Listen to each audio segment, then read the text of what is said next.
Good morning, church. Good morning. Who among you here are attending first time dito sa Victory? If you're sitting from the balcony, I would like to acknowledge you. May mga first time po ba tayo or na-invite? Oh, we have a couple of hands over there. Welcome to Victory, Pastor Elias. Ako po si Pastor Art, one of the pastors here in Victory. We exist to honor God and make disciples. What about in the lower ground? May mga first timers po ba tayo? Meron po ba? Alright, wala naman. Okay, so for the first time na nasa balcony, one of our ushers, our Victory Group leaders, they're now approaching you and will give you a piece of paper, and right after the preaching of the word, we would love to pray for you and with you, and we would love to get to know you. Akit lang po tayo sa balcony. And if you're not yet connected sa Victory Group, alright, so please approach one of our leaders. May see the hands of our Victory Group leaders. Taas kapit ba may sibo? Taas! Yan po ang ating mga Victory Group leaders. Thank you.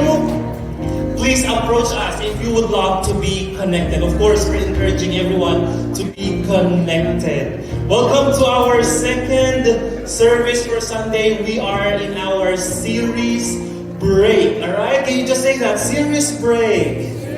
So this series, you will not be able to hear that from other local churches, mga Victory local churches, because every once in a while, we always have our series break that is intended for the local church. So our pastors, our team, pastoral team are actually praying for this. Okay? So I'm not going to preach today, and since, as you know, we are very much into leadership development.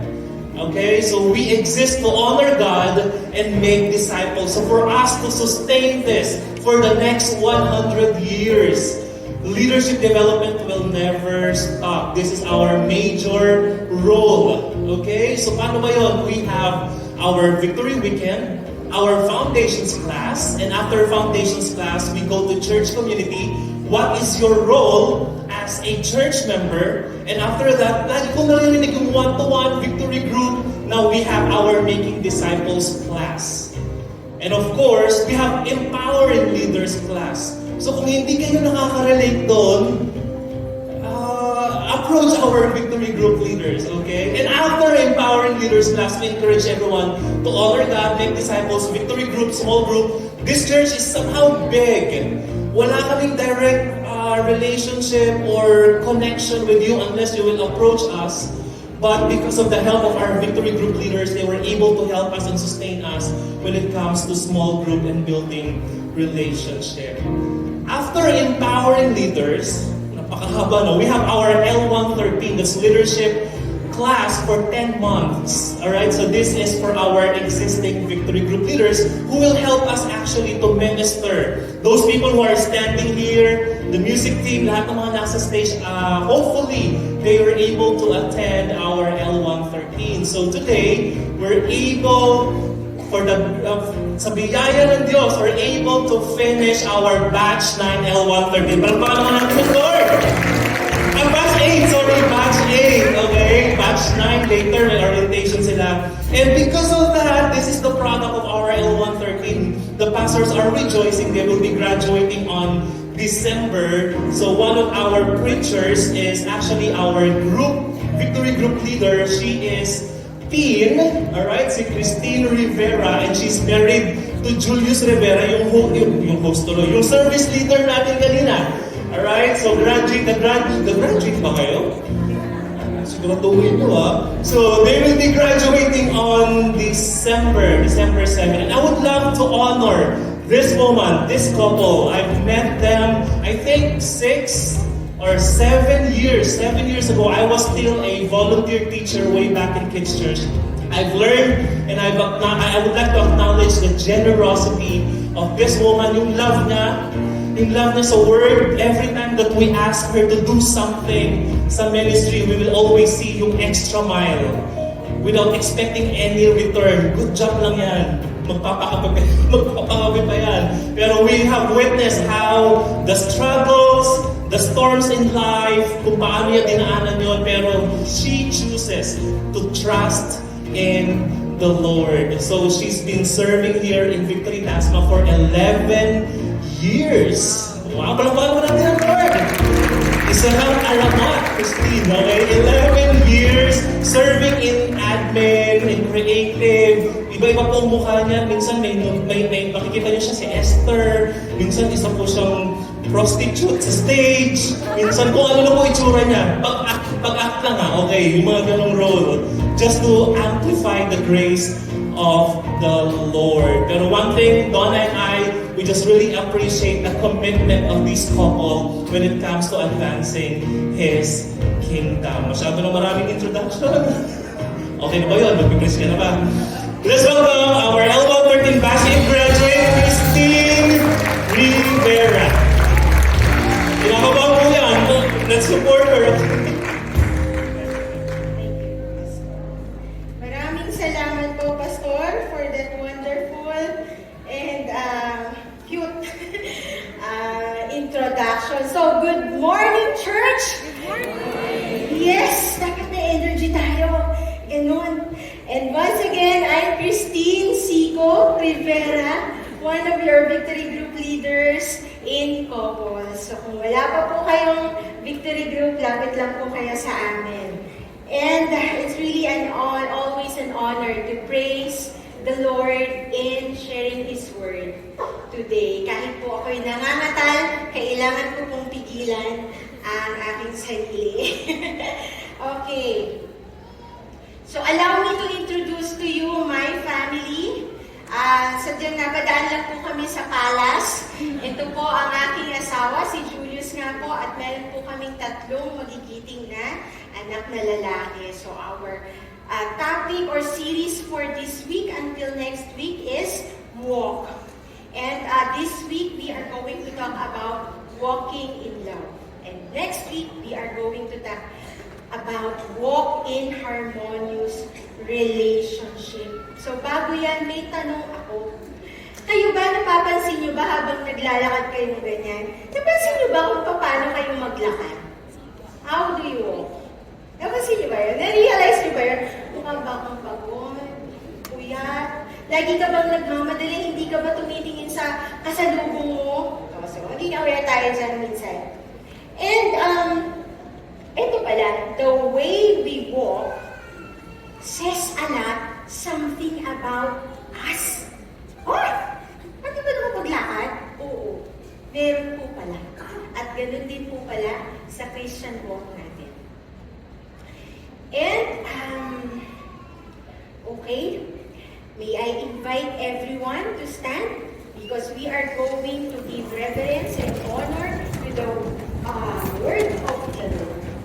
Let's read all together Ephesians 5:1-17.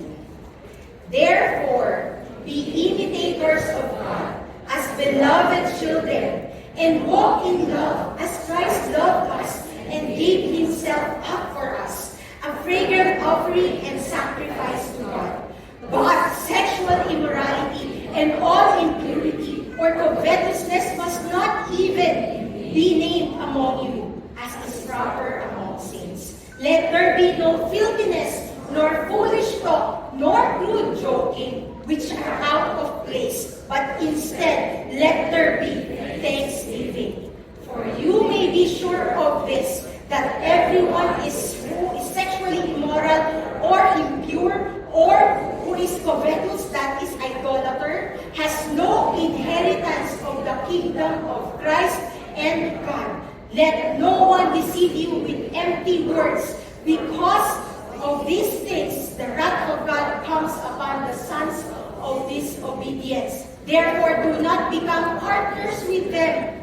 For at one time you were darkness, but now you are light in the Lord. Walk as children of light. For the fruit of light is found in all that is good and right and true. And try to discern what is pleasing to the Lord.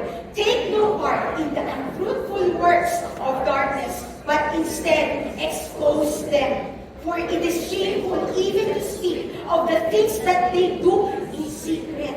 But when anything is exposed by the light, it becomes visible.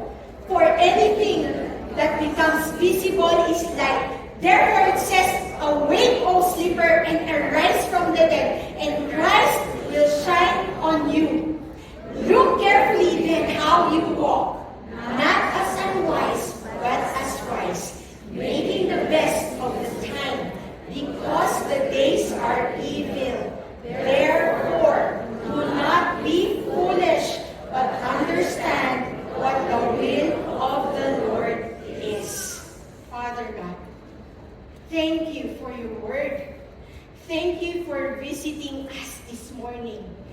It is indeed, Lord God, a pleasure to hear from you, to be in the shed of your light. And I pray, Lord, this is my prayer. Hindi kami lalabas dito, Panginoon, na hindi namin naiintindihan kung paano lumakad kasama ka sa liwanag. Thank you, Lord God. Bless me and bless your people. In this I pray, in Jesus' name. Amen. Amen. Wow! Pasensya na po, medyo mahaba talaga ang ating verses ngayon. And, okay.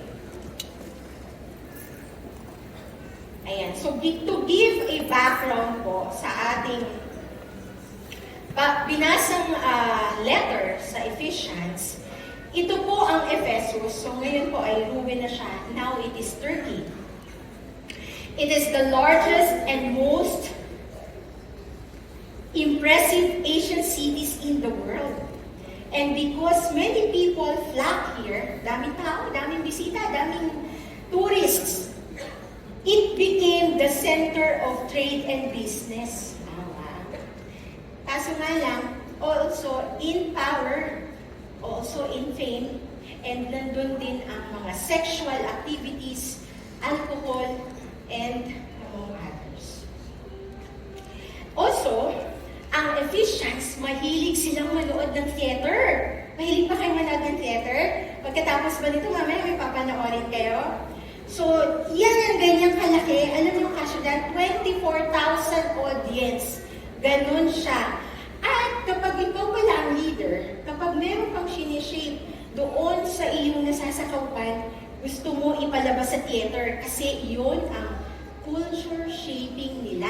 Kailangan maipalabas muna ito para magaya nila, ma-imitate nila.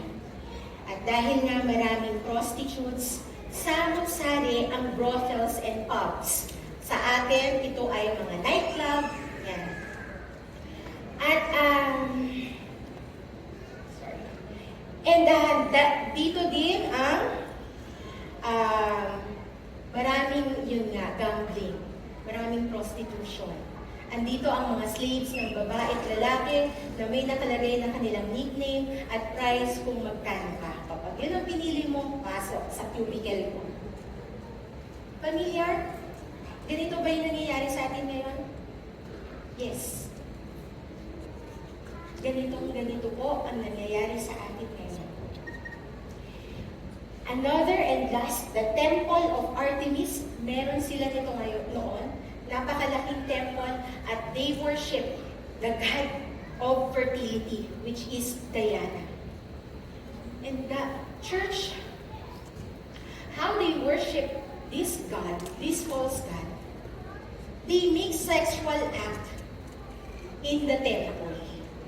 They feel that it is, kailangan natin gawin to sama-sama. Okay. Nangyayari din ba yun sa atin? It may not be in the temple, pero marami po sa atin ang nagpo-fall dito. May asawa, walang asawa, sa isip, sa salita, sa buhat, nangyayari siya. Now, itong letters of Ephesians, meron siyang hinati sa dalawa. Ito ay chapters 1 to 3. It is who we are in Christ. It is comprised of both former Jews and Gentiles. And ang sinasabi lang dito, it is how by grace we have been saved through faith. Paulit-ulit tayo dito. Kasi yun naman po talaga. Okay, this is not ourselves, hindi sa ating gawa, but it is the gift from God.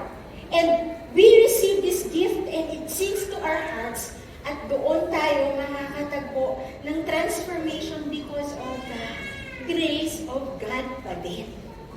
So in chapters 4 to 6, we live, it is how we live in the light of who we are.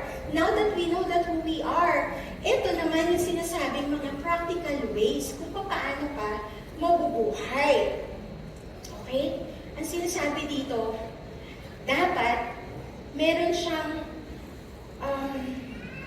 importante na meron muna tayong transformation. That we were given a new identity in Christ and lifestyle follows yung new identity.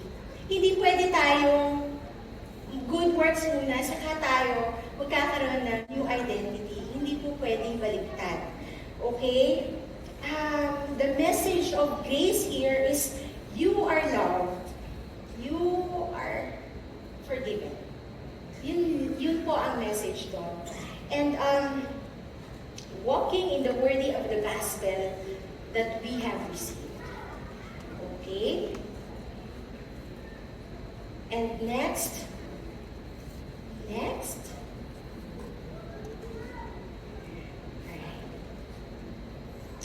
Habang inaaral ko po ito, walk. Ano ba itong walk na to? Ang dami po palang klaseng walk, kaya yung tinanong ko sa inyo, how do you walk? Ito yung ibang example, kasi pwede kang mag-hop, pwede kang mag-tiptoe, pwede kang mag-hike, mag-trek. So these are just some of examples that I can relate and I hope you can also relate to. Number 1 is parade. So, we walk in a proud way, trying to show off or impress other people. Sometimes, Christians are like that. Para tayong puros gawa, puros tayo good works. Kasi alam mo, may nakakakita sa'yo, may audience eh. Pero alam nyo, ang danger, nakakapagod to walk in a parade. Init-init, dapat chin up ka pa rin. Ngiti-ngiti ka, parang Miss Universe. Parang kailan ba matatapos to? Next is, we creep. Alam mo yung creep? Ano yung Christian ka, pero you tiptoe and trying not to be unnoticed by others. Kahit na sinabi ng office mate mo na, alam mo, Christian ako. Nonchalant ka lang. Okay. Opportunity para kayo mag-synergize, pero hindi mo ginawa. You are just creeping. Okay. Sige. And next is stroll. Ito yung ito yung stroll, ito yung nonchalant, sorry ha. Ito yung chillax, casual walking, parang wala lang. Okay, that's it. Ganun siya, yung parang, bawa nasa mall ka, wala, kahit saan ka na lang magpunta, may cereal doon, madaming tao punta ka doon. Pero wala kang purpose, wala kang direction. Stroll. And last one is the step. Ito yung involves loud, heavy step, usually in anger. Pag sinabihan tayo, may mga anak ko na teenager, relate na relate. Pag anak, pwede magsaing. Parang, ako na alam magsasaing. Parang inuutusan ka ni Lord, pero wala kang ginawa kundi magreklamo. Daming sinasabi. So these are just kinds of walk. Nakaka-relate ba kayo dyan? Meron ba tayo dyan? Yes, meron tayo dyan. But Paul is telling us, hindi yan dapat ang walk natin. Ang walk natin, we should walk in love. And in Ephesians, himay-himay natin to. In Ephesians 5:1-2, it says, therefore, be imitators of God as beloved children. So, ano ba yung imitators? Therefore muna, ito yung term for conclusion. Kaya nga, dahil nga, kasi nga ganun yung sinabi ng chapters 1-3. Ganon. Kaya therefore. So, imitators of God, the Greek word is mimetis, means to follow someone or to copy a behavior. Remember kanina yung theater, marami doon mimers. So, nagmamime sila ng mga sexual act, and yung mga audience, anong gagawin? Eh, di gagayahin din nila. Okay? They think it's a norm. Normal lang. Wala, hindi kasalanan. Kasi lahat naman ginagawa, eh, gawin natin. Okay. But Christians should strive to do as God would do. Okay? Dun sa therefore, be imitators, sabi doon, it's a command. Calling for continual imitation. Hindi pwedeng imitate ngayon, bukas hindi. Imitate next week hindi. Kailangan continuous siya. So, this is part of sanctification. Di ba, kakatapos lang natin sanctification. The Holy Spirit will enable us to follow Jesus in our life. So, katulad ng mga bata, kung meron tayong mga toddler, si Anika, habang tinuturuan si Anika maglakad, kumain, anong ginagawa ng parents? Di ba, patiently, tinuturuan ko siya. Ang anak mo, anong ginagawa? Di ba nakatingin siya sa'yo? She is trying to imitate you. Kahit sabihin mo yan na anak ganito, pero yung ginagawa mo is otherwise. Wala yung words na yun. Kung ano yung ginagawa mo, yun talagang gagayahin niya. Kung tawang-tawa ka sa mga bagay na hindi maganda, is ganun, magiging ganun. So, and then, sabi dito, and walk and imitators of God as beloved children. So tayo yun. We already knew God, so tayo yung beloved children. And walk in love as Christ loved us and gave Himself up for us. A fragrant offering and sacrifice to the Lord. So, ito yung invitation ng Ephesians ni Paul, that we should walk in love. Alam mo na kung ano identity mo eh. Mali yan. Mali yung sexual immorality. Mali itong mga lying. Alam mo na. Okay? So let's see in Ephesians 5:3, but sexual immorality and impurity or covetousness must not even be named among you as is proper among saints. Saints, sino yun? Tayo ulit yun. Beloved children of God. Tayo din yun. Ano yung sexual immorality dito? Greek word is porneia. Familiar? Porn magazines? Doon siya nang galing. Porneia. Ano yung mga yun? Yun yung mga illicit works. Madami. Fornication, adultery. Even when you think, meron na siya. Be careful of that. And let there be no filthiness, nor foolish talk, nor crude joking. Sino po dito ang high school, college, campus? Can I see? Okay. Sino po yung singles? Singles? Yes, amen. Nakakalungkot po na ang panahon natin ngayon ay these campuses, pag kinausap mo, they are proud that they are doing it.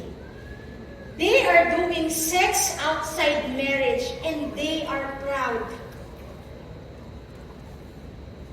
Even the parents know about it. And they just allow. Why? We were not called for that. Hintayin mo na ikaw ay ikasal. Sex is a wonderful thing. It should be inside, in the boundary of marriage. Kung hindi ka kasal, tigilan. Tigilan natin yan. Maybe you are both here. I'm pleading with you. I know it's a struggle. Sobrang struggle yan. Kakarabilig mo lang ngayon eh. Next week, mag-i-invite ang boyfriend. Please stop and surrender that to Jesus. And the filthiness, foolish talk, crude joking. Ano ba itong crude joking? Green jokes. Bakit ba siya tinawag na green? Sa Spanish pala, green means naughty or dirty. It's verde. Ayan, tayo nakigaya, green din siya. So, baka naman po may dala-dala po tayo niyan, parang candy. Anytime kailangan mo, ilabas nyo na yung green joke na yan. Huwag na. Hindi pinagtatawanan ng sex. It's a holy thing. Okay? So, which are out of place. Bakit? Kasi nga hindi na siya fitting sa atin eh. Di ba? Anong kaya ni Lord? Tapos naririnig niya, tayo pa yung kalakas-lakas na tumawa. Kapag doon sa isang, ganyan, ng mga jokes. And, anong dapat gawin para hindi natin naiisip yung mga ganyang bagay? Pag idle ang mind, pinapasok yan kung ano-ano. So, anong dapat? Thanksgiving to God.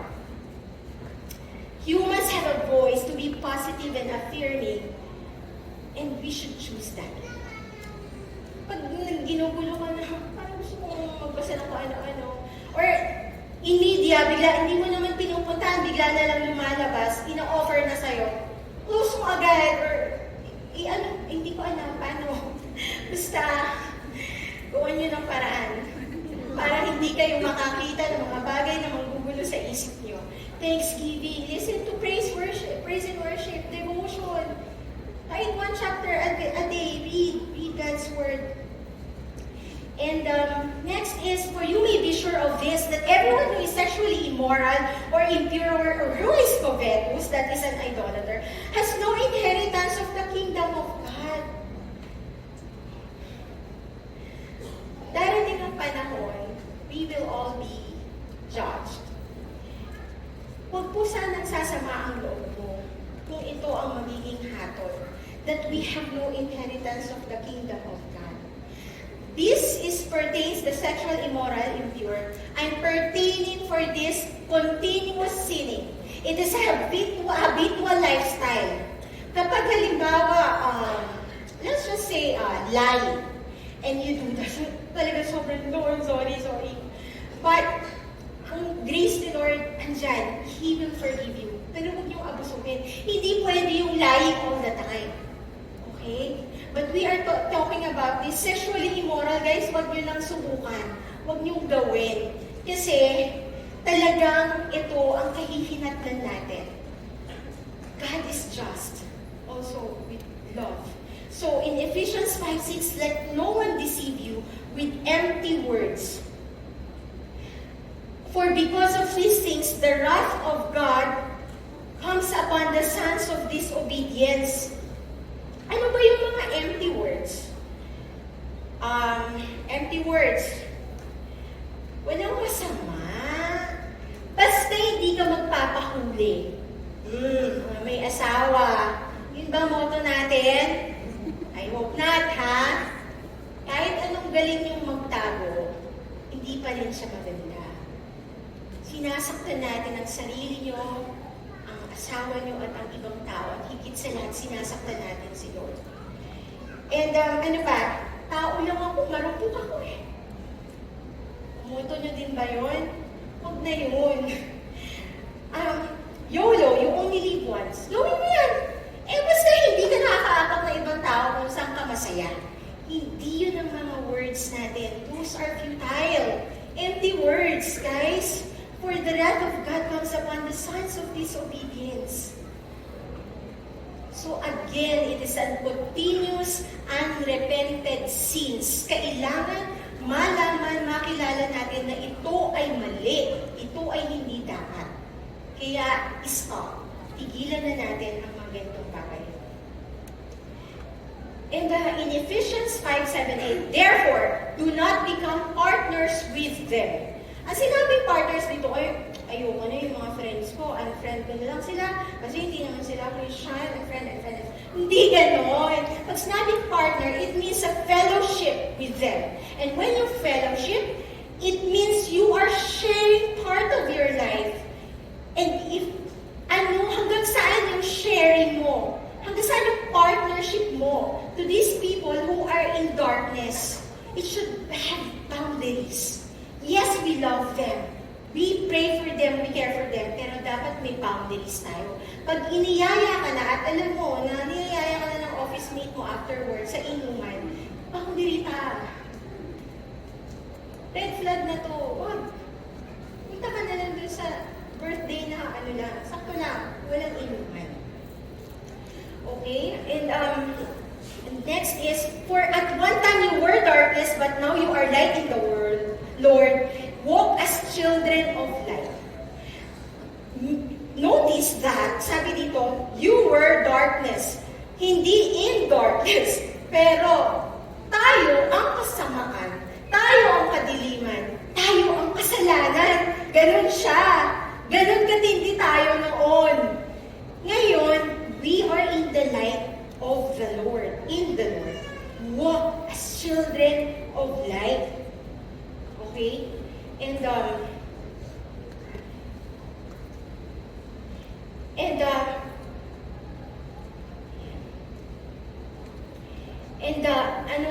natin sa, for the fruit of light is found all in all that is in good, right, and true. Okay.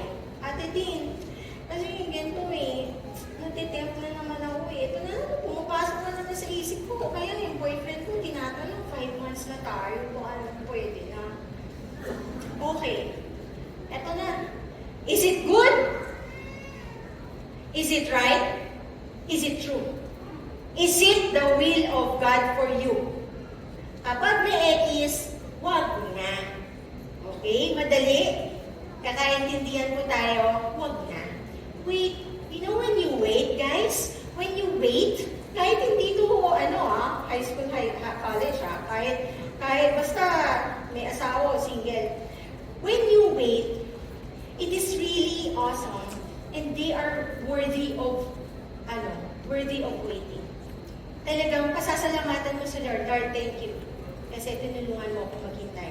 And try to discern what is pleasing to the Lord. Ano na nga? Discern. Dapat may wisdom doon. And sabi dito,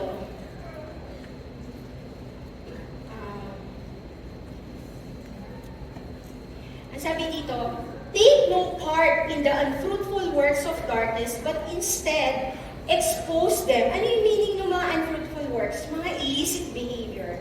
Walking in the light means, imagine you are a torch, or you are the light, the light bulb. And pag dumadaan ka, na-expose sila.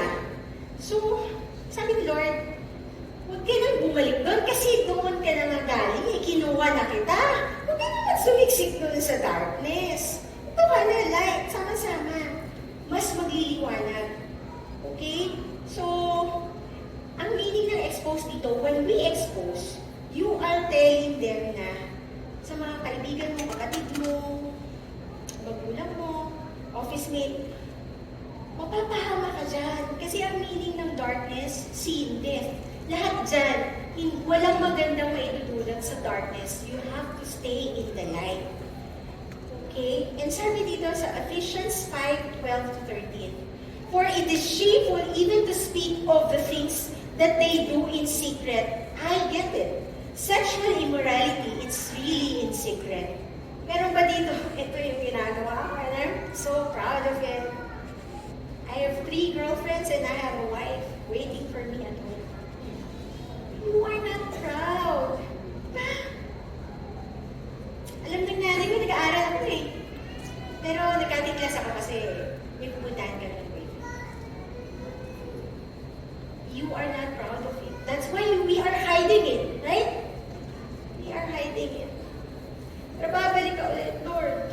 Tulungan mo ako dito kasi grabe yung laban sa akin eh. Grabe. Hindi ko kaya. Pag nag-i-invite ka, hindi ko kaya. Could you please ikaw na? Tulungan mo ako. Give me the strength, Lord God, para labanan ito. And when anything is exposed by the light, it becomes visible. Lahat. So imagine niyo itong cinema na to, pag nag-brown out lahat, paano tayo makakalabas lahat? But there's light, and we see each other clearly. It becomes visible. And in Ephesians 5:14 it says, for anything that becomes visible is light. Therefore it says, awake, O sleeper, arise from the dead, and Christ will shine on you. May kilala ba kayo pag natutulog, nagsasalita? Minsan ako sabi mo, ano sabi mo? Ganun. Tapos pag-iisip, sabi mo, uy, kung ano yung sinasabi mo kanina. Hindi. Hindi ako nagsasalita. Because when we are sleeping, we don't know what's going on around us. Right? Hindi ka naman kalahati. Bukas yung mata mo kalahati tulog. Hindi ganun eh. When you are sleeping, you are slumbering, hindi mo alam ang nangyayari. Ganun tayo pag nasa darkness. Some of you Christians do not care whether souls are saved or garbage. Right? Katulad lang nung nonchalant kanina. Di ba? Wala. Ano ngayon? Yung family ko, pag dumating na ang panahon, ano ngayon? No. Binigay nila yun sa atin, yung mga kakakilala natin kasama natin. Kasi meron tayong responsibility. We are ambassadors.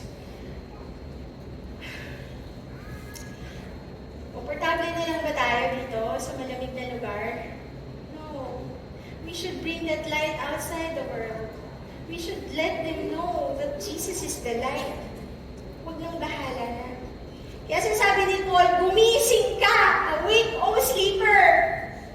Haba na ng tulog mo.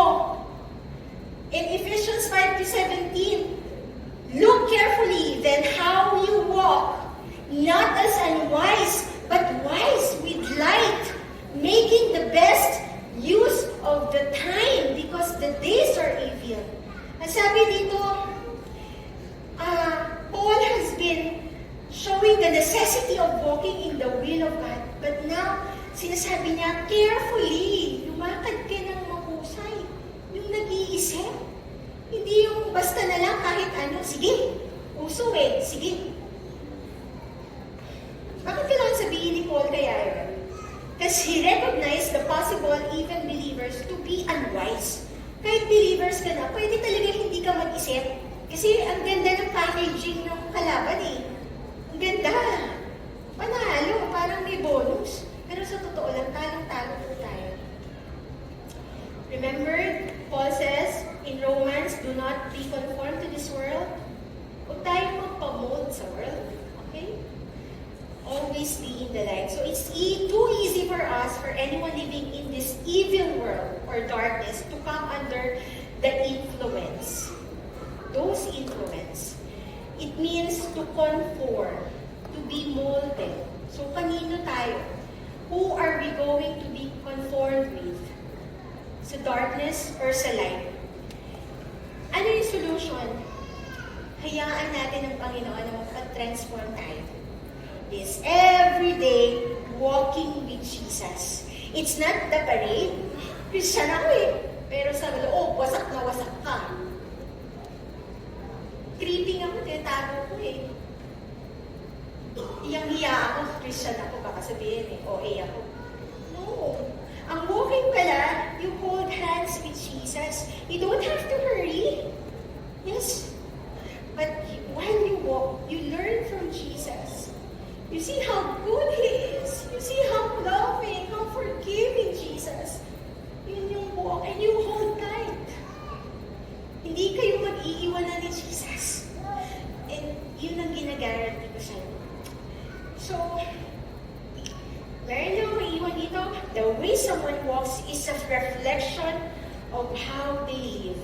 Just the expression, walk na to. Ngayon, tanong ko ulit, how do you walk? I hope we walk in love. If you're not yet decided walking in love, I hope this is the right time. Dapat hindi ka nakapunta kanina, pero bakit nakapunta ka? Because God is talking to you. Not, alis ka sa liwanag, alis ka sa dilim, dito ka na. We walk in love by reflecting the love, the same love that the Lord Jesus Christ has shown us. Binigay niya yung liwanag, may liwanag ako, pag-reflect ako sa Kanya. Ipapakita ko sa classmate ko, pwede naman hindi mag-boyfriend agad Estudyante ako ngayon Ano purpose ko?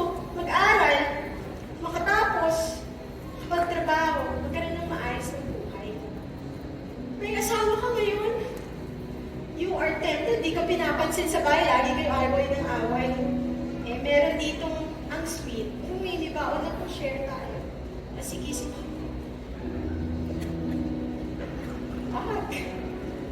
No.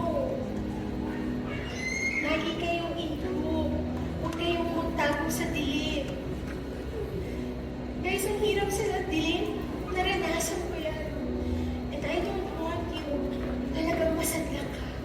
So if you are here, and if you are here talagang araw-araw ko naman sinasabi ito Kaso lang talagang balik. Yung mahatak sa akin sa dilim. Lapit ka na, lapit. I'd like to pray for you. Kung meron gano'n talaga yung struggle mo, alam ko yun. Ako yung nasa dilim I'd like to pray for you. At di mo taas yung kamay mo. Basta ni Lord yan. Lord, thank you for your word. Lagi ko namang naririnig to, but this is really sakpol Sakit. Ako pala yung dilim. Ako pala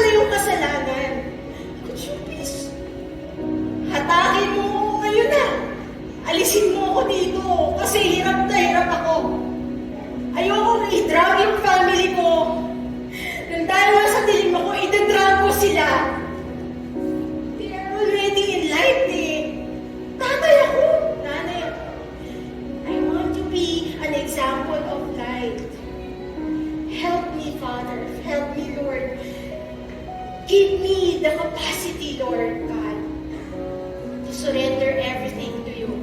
Here is your altar. Sorry, and help me pag gumaganyan ang kalaban. Lord, makapag-focus ako sa'yo. I hope that we will have the strength to choose the light and walk with Jesus. Thank you, Lord God. In this we pray in Jesus' name. Amen.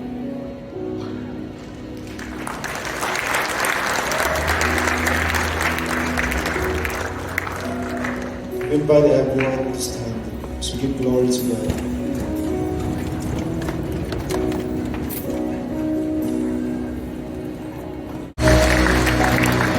From the passage was written there, judgment. Alam niyo ba na yung wrath ni God, if you are a true believer, wala na yun sa future natin. Let me say this again. The wrath of God, hindi na tayo kasama doon. Pero do not assume. There was a very, very gentle rebuke today, a very loving reminder. Yes, we are living in a dark world. And we as a church, let me just address this to you. If you know someone who is adulterous, living in sin, as we stand in the presence of the Lord, sana tayo mismo, makasalanan ka naman, madumi ka, umalis ka rito sa victory group namin o dapat wala ka sa church. Sana hindi yun nanggagaling yung mga words na yun. As we understand the grace of God, that He loves us enough to tell us of the same path that we are doing. Kasi yung mundo, pinipilit niyang gawin kung ano yung dapat na pattern na dapat na ginagawa din ng mundo. But you are different. But you as a vessel of God, if you know someone who is in this chain, na hindi makalaya sa immorality, sa impurity, sana tayo nakakakilala sa Diyos. We just simply want to extend our love to them, that all the more na kapatid, I will journey with you. Yes, that sin is talagang nakakadiri sa harapan ng Diyos. He's a holy God and we're not. But you as a vessel of God, let me repeat this. Sana nag-overflow yung grace na yan. Nakakapagod. Pero alam mo lang na, parang kapatid, mahal ka ng Diyos. We as a church, shall we walk with them in obedience? Shall we walk with them with so much understanding together with the filling of the Holy Spirit? Kasi yung wrath ni God, ng judgment na sinabi kanina, if you are a true believer, hindi na tayo kasama dyan. Pero if you're still doing that sin, do not presume na yung consequence, ligtas ka doon. And it's just so heartbreaking na minsan Kristiyano na tayo, ang tagal na natin Kristiyano, pero nabubuhay pa rin tayo sa kasalanan na yan. Pero let me just remind you this, nilabaw ka ng Diyos. Inilabaw ka ng Diyos. Ilabaw mo yung identity mo. Because that's not your identity. You're not a sinner anymore. You are redeemed. You are loved. So we just lift our hands, Lord. It's such a beautiful, beautiful love, God, that you have fought for us. While the enemy will keep on, Lord, stealing our joy, our salvation, but we are secure. And Lord, tinataas po namin sa inyo yung mga kaibigan, or kapatid, or mga kasama sa church na alam namin na bubuhay pa sa immorality. May we continue to extend this beautiful love to them na kami mismo hindi namin sila ilalayo at ipagkakabuyan, Panginoon. And it's just so good that they admit and they're accountable to us. All the more the mercy of God will flow in our mouth. Na lalo namin silang mamahalin at hindi itatapuin. Kahit pa ulit-ulit silang nagkakamali hanggang maintindihan nila na mahal ka ng Diyos. Lord, you call this church with so much purity. And as we raise our hands, this is our act of surrender, that we are accepted. We are loved. We will walk in love Because Jesus Christ, Lord, the God the Father, the Son, and the Holy Spirit is the author of this love. Salamat o Diyos. We will walk in love no matter what. And for those who are married, Lord, would you please protect, Lord, yung kabanalan ng marriage, that you will just always take care of the father, the mother, wherever we go. And if some of us are still struggling, forgive us, God. As Dean prayed earlier, Lord, ina-acknowledge namin ang kabutihan mo sa bawat isa. And as we are going back home to our respective places, allow us to walk in a way that is worthy of your calling. Lord, your face will always shine in us, in everything that we say, in everything that we do. You will be glorified. Lord, nakatago man o hindi, visible man o hindi, Lord, you will be glorified in our lives. Thank you, God, for changing us from glory to glory, because we want to honor your name. Ibinabalik po namin ang papuri at pasasalamat sa